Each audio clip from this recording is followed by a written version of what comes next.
Here in the late afternoon of March 19th, 1865, during the first day of battle at Bentonville, will occur the Confederate high tide.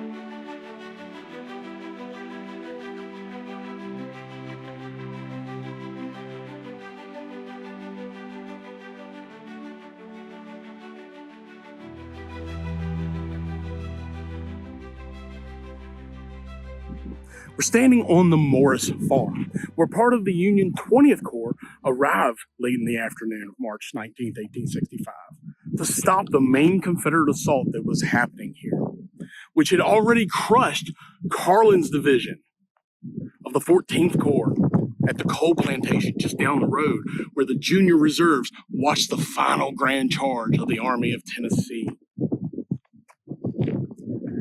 In the morning, the Morris farmhouse was actually the 14th Corps Field Hospital, but it was abandoned and its wounded moved to the John Harper Farm a half a mile west when Carlin's men came streaming back, and then Confederate bullets started hitting the structure. Now, as I said, across this field out here is the Confederate high tide.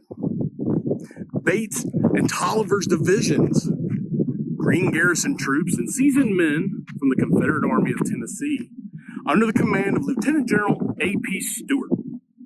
They're going to make 4 assaults with deadly consequences here at the Morris Farm.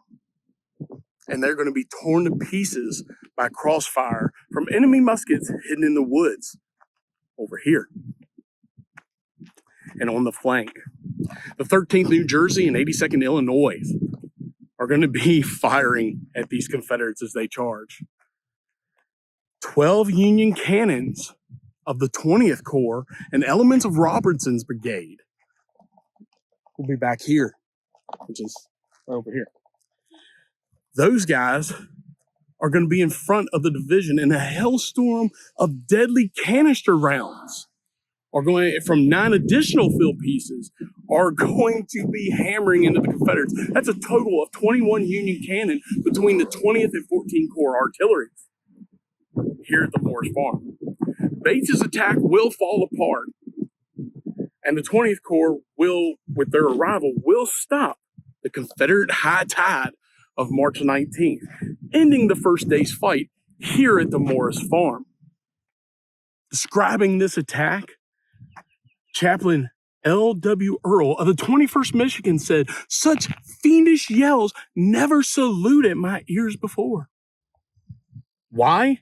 It seemed to me as though the doors of perdition had been thrown wide open and that all the devils were out.